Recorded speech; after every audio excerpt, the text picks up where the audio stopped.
이제 오늘이 5월 마지막 날입니다. 내일 되면 이제 6월 달이 되는데요.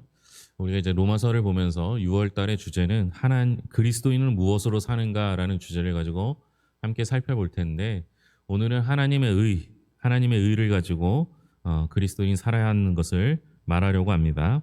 율법에 하나님의 한 의가 나타났는데요. 하나님의 신실하심을 통해 예수님을 믿는 모든 자에게 임하시는 차별이 없는 의가 됩니다. 하나님은 독생자 예수 그리스도를 화목제물로 삼으셔서 자기의 의를 나타내셨죠. 이것이 율법의 의가 지닌 한계를 뛰어넘는 은혜의 의가 되는 것이죠. 화목제물로 십자가에 드려진 예수님을 통해서 하나님의 의가 드러났습니다. 율법에 드러난 하나님의 한 의가 무엇인가? 21절, 22절입니다. 21절, 22절 같이 읽겠습니다.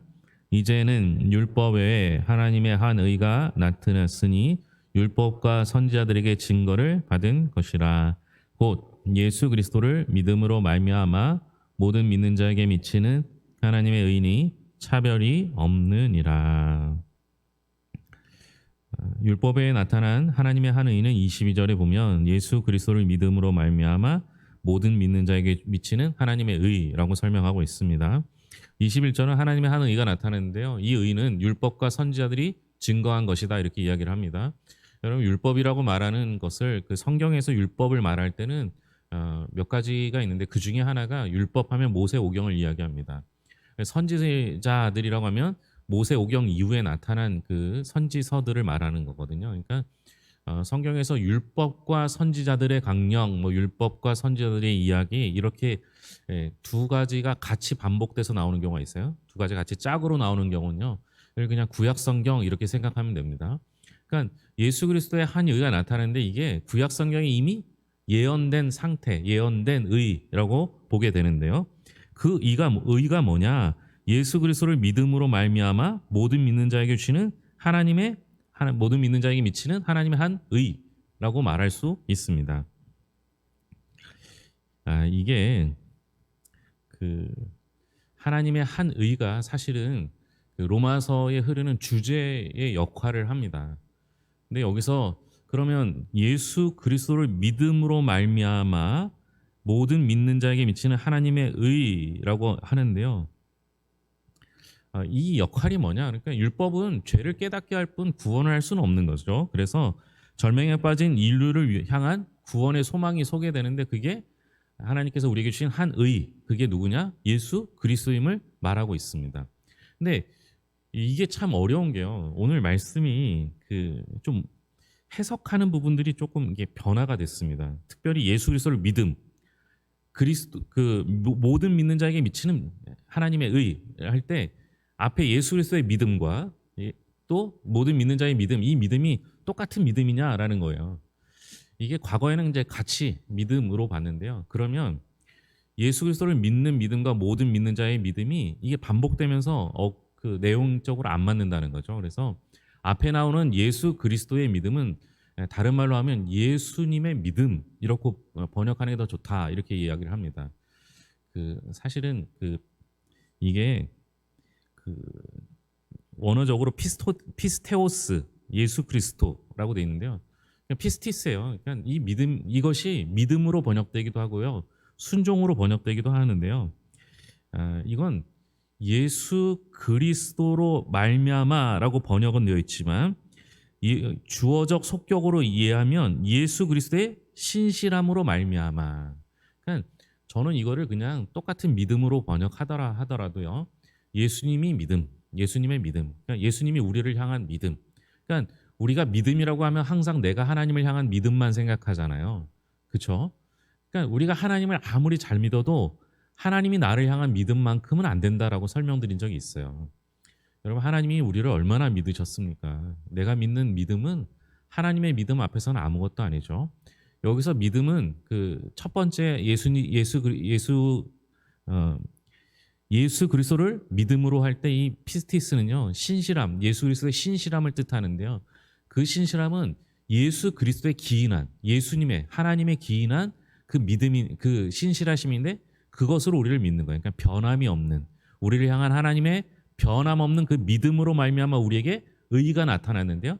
그것을 믿는 모든 사람들에게 하나님께서 예수 그리스도를 선물로 주셨다라고 라고 보는 것이 맞습니다. 제가 이 첫 번째 질문부터 설명하기가 너무 어려운 거예요. 그냥 머릿속으로는 대충 이해가 되는 거죠. 아, 예수님의 그 신실하심이 나의 행위나 내가 죄인이냐 아니냐, 이스라엘인 사람이냐 이방인이냐에 상관없이 예수 그리스도의 신실함으로 나를 구원하셨구나, 이렇게 이해하시면 돼요. 그래야만 돼요. 왜냐하면 주님의 신실하심이 없이 내가 구원받는다면 우리의 무슨 행위를 통해서 구원받거나 주님이 우리를 향한 구원이 변화가 있으면 안 되잖아요. 그러니까 그게 신실하심인 거예요. 우리 주님의 신실하심. 모든 사람이 죄를 범하여 하나님의 영광에 이르지 못하는 상황에서 하나님의 의가 나타남으로 생긴 결과가 나옵니다. 22절부터 24절인데요. 22절은 읽었으니까 23절, 24절입니다. 같이 읽겠습니다. 모든 사람이 죄를 범하였음에 하나님의 영광에 이르지 못하더니 그리스도 예수 안에 있는 속량으로 말미암아 하나님의 은혜로 값없이 의롭다 하심을 얻은 자 되었느니라. 원래는 우리가 모든 사람이 죄를 범하였기 때문에 아무도 하나님의 영광에 이를 수가 없었습니다. 그런데 24절에 보면 그리스도 예수 안에 있는 속량으로 말미암아 하나님의 은혜로 값없이 의롭다 하심을 얻게 되었습니다. 좀 전에 말씀드렸던 예수님의 신실하심, 예수님이 우리를 향한 믿음은 예수님의 삶과 말씀, 십자가와 부활 사건, 그로 인해 하나님의 언약이 성취되어 새 이스라엘이 형성되는 모든 종말론적 사건을 의미합니다. 그러니까 예수 그리스도의 신실하심이 기초가 되어서 우리에게 구원의 길이 열리는데요. 그것은 예수 그리스도의 죽으심으로 시작됩니다. 그러니까 우리의 구원은요, 내 능력이나 내 노력이나 내 지혜나 내 힘이 아니라 예수 그리스도의 신실하심, 그 신실하심은 우리의 죄를 속량하기 위한 예수 그리스도의 십자가에 달려 돌아가심으로 나타나요. 그러니까 이건 우리가 한 게 아니라 하나님이 내게 선물로 주신 거예요. 그것을 믿는 자에게 구원이 있는 거죠. 그러니까 이것을 다른 말로 표현하면 값없이 주신 하나님의 은혜라는 겁니다. 여기서 값없이 주셨다는 건 그냥 공짜로 주셨다는 얘기가 아니라 내가 값을 치르지 않았음에도 불구하고 하나님께서 내게 구원을 주신 거예요. 그런데 값은 누가 치르셨어요? 내가 치른 게 아니라 예수 그리스도가 치르신 거예요. 그러니까 이게 값없이 받은 은혜를 잘못 오해하면 값싼 은혜로 오해하시면 안 되는 거예요.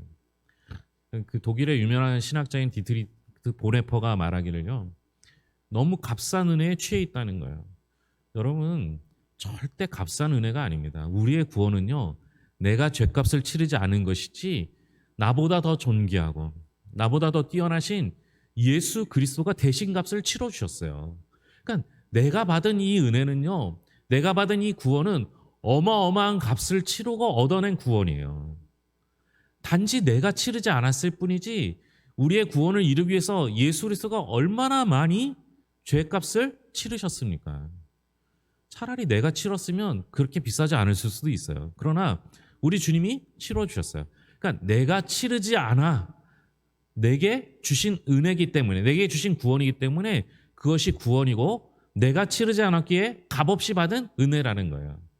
근데 꼭 이래야만 하는 이유가 있죠.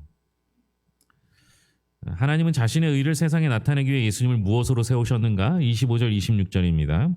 25절 26절 같이 읽겠습니다. 이 예수를 하나님이 그의 피로써 믿음으로 말미암는 화목제물로 세우셨으니 이는 하나님께서 길이 참으시는 중에 전에 지은 죄를 간과하심으로 자기의 의로우심을 나타내려 하심이니 곧 이때 자기의 의로우심을 나타내사 자기도 의로우시며 또한 예수 믿는 자를 의롭다 하려 하심이라.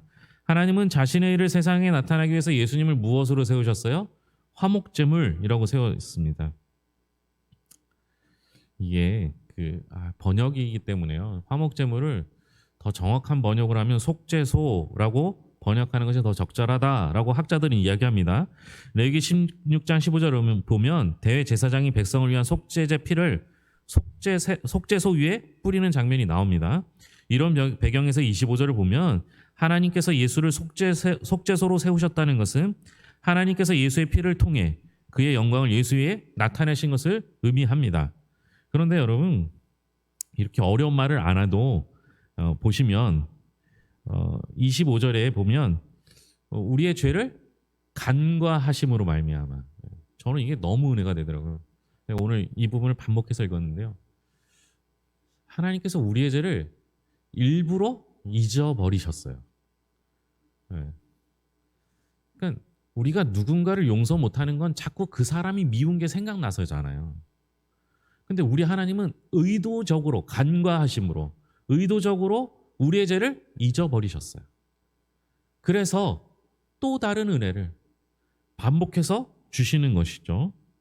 왜요? 우리 때문이 아니라 하나님의 의로우심을 나타내려 하기 때문이에요. 이게 또 무슨 말이냐? 여러분, 우리를 위해서라고 말하면요, 언젠가 미워질 수 있고 문제가 생길 수 있지만 변함없는 하나님의 의를 걸고 하나님은 우리를 사랑하신다, 우리에게 은혜를 베푸신다, 이런 의미가 되는 거예요. 그래서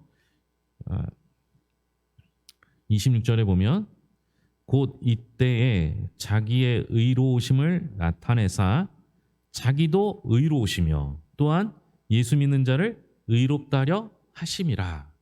그러니까 자신의 의로움을 드러내기 위해서 우리의 죄를 잊어버리시고 우리에게 다시 은혜를 베푸시사 우리까지 의롭게 하시기 위함이다라고 설명하고 있는 겁니다. 이 일을 위해서 주님이 화목제물이 되어주셨어요. 학자들의 해석에 의하면 주님의 피를 뿌리심으로 말미암아, 또는 번역 그대로 화목제물이라고 해도 큰 오류는 없습니다. 그러니까 우리를 의롭게 하기 위해서 자신의 의로우심을 드러내셨는데요. 그 방법은 예수 그리스도가 십자가에 달려 돌아가심으로. 결국 우리는요, 주님이 우리를 위해 대신 돌아가심으로 말미암아 값없이 믿음으로 의롭다 하심을 얻었습니다. 그게 하나님의 의입니다. 그러니까 우리가 예수 믿는 이유는요, 내가 잘나서가 아니라 하나님의 의로우심 때문이라는 거예요. 그러니까 오늘 이 얘기가 반복적으로 나오는 거예요. 내가 무엇인가를 잘해서가 아니라 하나님이 나를 의롭다 하셨기 때문, 하나님의 의를 드러내시기 위해서 자신의 방법으로 우리를 이끄셨기 때문이라는 거예요. 그래서 하나님의 의는 율법의 행위가 아니라 믿음의 법으로 성취됩니다. 그래서 사람이 자기 의를 자랑할 수 없죠. 27절, 28절입니다. 27절, 28절 같이 읽겠습니다. 그런즉 자랑할 때가 어디 있느냐? 있을 수가 없느니라. 무슨 법으로나 행위로냐? 아니라 오직 믿음의 법으로니라. 그러므로 사람이 의롭다 하심을 얻은 것은 율법의 행위에 있지 않고 믿음으로 되는 줄 우리가 인정하노라. 아멘. 우리가 자랑할 수 없는 이유는 뭐예요? 오늘 말씀대로라면 율법의 행위가 아니라 믿음으로 의롭다 하심을 얻었기 때문이라는 거죠. 다른 말로, 쉬운 말로 하면 뭐예요? 내가 한 게 아무것도 없어서 그래요. 우리가 자랑할 이유가 없는 것은, 내가 구원받는 데 있어서 내가 자랑할 이유가 없는 건 뭐예요? 내가 아무것도 안 했어요. 다 하나님이 하셨어요. 그저 우리는 하나님이 하신 것을 믿었을 뿐이라는 거죠. 그러니까 바울은 모든 것이 하나님의 은혜이기 때문에요, 어떤 행위나 어떤 율법이나 어떤 지혜가 우리를 자랑할 수 없다라고 말하는 겁니다. 여기서 말하는 법은 율법주의를 말합니다. 그러니까 바울은 율법이 잘못됐다고 얘기한 적이 없어요. 율법주의가 잘못됐다는 거예요. 율법이 하나님이 되는 그런 일은 잘못됐다라고 이야기합니다. 그러니까 율법이 하나님이 되니까요, 율법을 가지고 있는 사람만 구원받을 수 있다라고 생각하는 거예요. 이스라엘 입장에서는 이스라엘 백성만, 선민인 거죠. 그러나 하나님의 의는 오직 믿음의 법으로만 가능합니다. 즉 예수님의 신실하심으로 말미암아 하나님을 믿는 모든 자에게 주시는 하나님의 의가 주어지는 것입니다. 그걸 받으면 되는 거예요. 지난주 말씀대로라면 도피성에 들어가면 되는 거예요. 우리 모두 죄인인데 도피성 안에 있으면 구원받고요, 도피성 밖에 있으면 보복당하는 거예요. 그러니까 우리가 한 게 아니에요. 하나님의 약속으로 말미암아 하나님의 한 의로 말미암아 우리가 값없이 은혜를 얻은 겁니다. 할례자와 무할례자는 어떤 방식을 통해 의롭다 하심을 얻을 수 있는가? 29절 30절입니다. 29, 30절 같이 읽겠습니다. 하나님은 다만 유대인의 하나님이시냐 또한 이방인의 하나님은 아니시냐 진실로 이방인의 하나님도 되시느니라. 할례자도 믿음으로 말미암아 또한 무할례자도 믿음으로 말미암아 의롭다 하실 하나님은 한 분이시니라. 그러니까 결국 할례자나 무할례자나 뭐로 그 구원을 얻는다고요? 믿음이죠, 믿음. 29절에서 31절 말씀은요, 22절에 시작한 말씀 모든 믿는 자에 대한 확대한 설명이라는 거예요. 아예 그 범위를 넓혀버렸어요. 그 로마서 1장 16절에 보면 모든 믿는 자가 나오는데요, 모든 믿는 자도 마찬가지라는 거예요. 그러니까 이스라엘과 이방인 모두를 포함하기 때문에 모든 백성들을 말합니다. 그리고 그들은 유대인과 헬라인을 의미하는데요. 그래서 29절에 다시 한번 하나님이 유대인의 하나님뿐만 아니라 이방인의 하나님도 된다라는 거예요. 그래서 성경은 그 율법을 맡은 자 먼저 맡겨주신 거예요. 그 율법을 뭐 하라고요? 자기들만을 위해서 쓰라고요? 아니요. 그 말씀을 맡은 자로서 전할 책임을 주신 거예요. 그래서 하나님께서 선민 이스라엘 백성들을 사용하시되 이방인의 빛, 이방인의 사도로 사용하셨다라고 설명하고 있습니다. 마치 아담과 하와가 그 범죄하였을 때 하나님께서 하와에게 묻지 아니하시고 아담에게 물으셨던 것과 같은 거예요.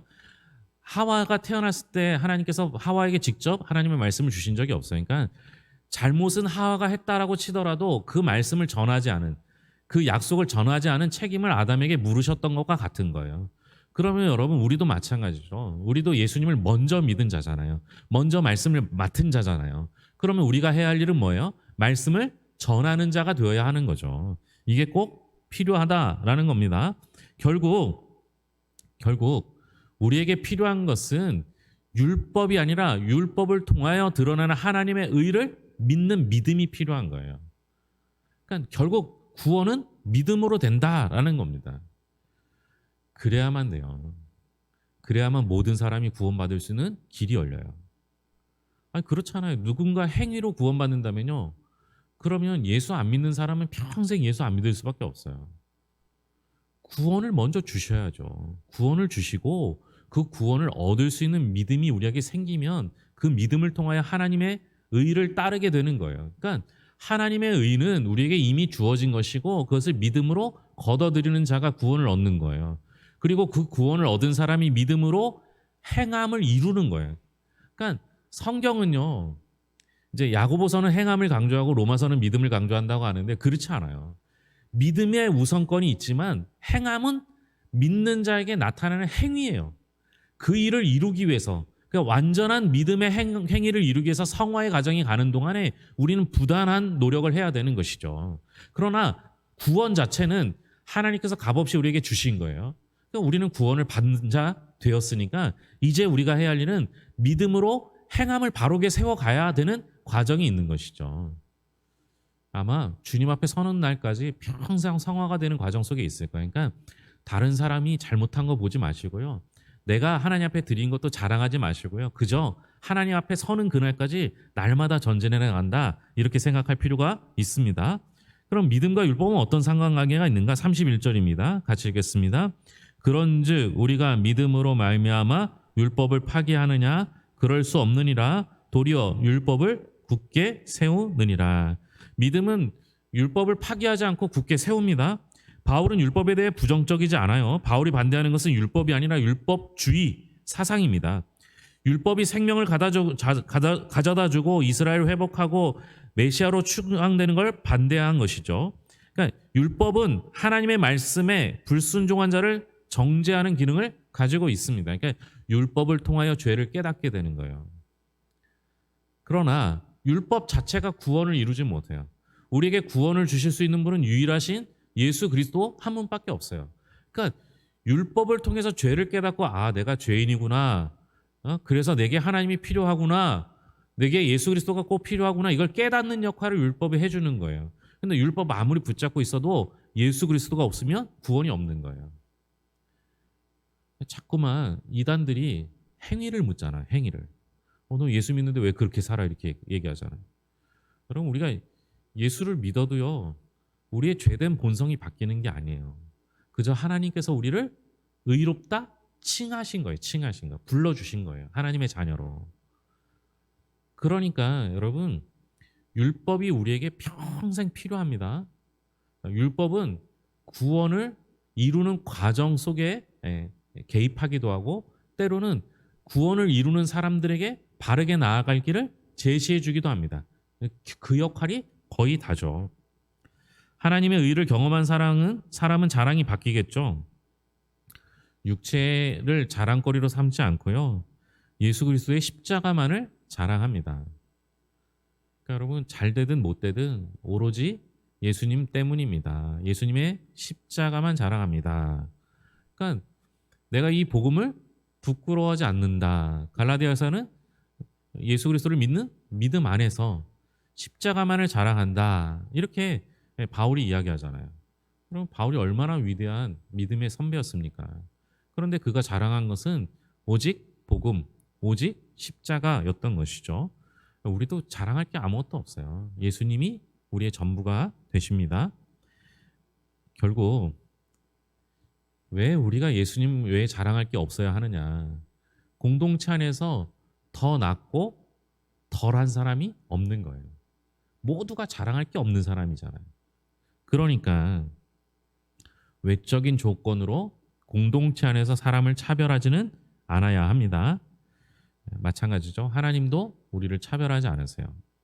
인종, 학식, 지위, 외모, 금전적인 능력, 재물, 건강 이 모든 것들이 자랑거리가 되지 않습니다.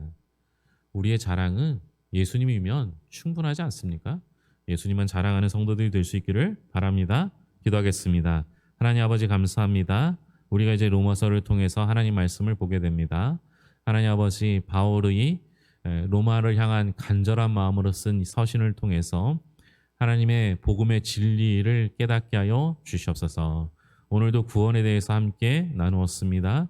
율법은 구원으로 이끄는 때로는 구원받은 자가 바르게 나아갈 길을 제시하는 몽학 선생이 지나지 않음을 기억하게 하시고 율법이 전부가 되지 않게 하여 주시옵소서. 우리에게 가장 필요한 것은 예수 그리스도와 예수 그리스도가 지신 십자가뿐임을 기억하며 우리의 자랑이 아니라 예수님만 자랑하는 성도들이 될 수 있기를 바랍니다. 하나님 도우시고 인도하여 주시옵소서. 더불어 하나님 아버지 우리의 기도가 주를 향한 기도가 되게 하여 주셔서 우리가 육체의 자랑을 삼지 않기 위해서 하나님께서 우리에게 약함을 주셨사오니 그 약함을 가지고 하나님께 간구하게 하여 주시옵소서. 평생의 십자가를 가지고 있습니다. 하나님 그 십자가를 영광으로 알고 주님께서 나를 영원롭게 하시는 고난의 면류관임을 깨닫고 하나님 아버지 그 고난을 위하여 날마다 겸손하게 하시고 기도하며 나아갈 수 있도록 붙잡아 주시옵소서. 연약한 이들이 있습니다. 몸이든 마음이든 영혼이든 주님께서 붙잡아 하셔서 그 연약함이 기도의 도구가 되게 하시고 주님을 만나고 주님의 손길을 경험하는 도구가 되게 하여 주셔서 주님 만나서 모든 문제들이 해결되는 인생이 되게 하여 주시옵소서. 벌써 5월이 끝이 납니다. 하나님 돌아보면 모든 것이 하나님의 은혜였음을 기억합니다. 처음 구원받았을 때도 올해 시작할 때도 이제 5월이 지나서 되돌아볼 때도 마찬가지입니다. 이제 내일 6월 1일이 시작될 텐데 남은 7개월 역시 주님의 은혜로 살겠습니다. 불평하며 원망하며 살지 않겠습니다. 날마다 감사하며 살겠습니다. 주님 이것을 잊지 않고 살아가는 세월들이 되게 하여 주시옵소서. 우리 성도들 한 명 한 명을 붙잡아 주실 것을 믿으며 모든 것을 예수님의 이름으로 기도합니다. 아멘.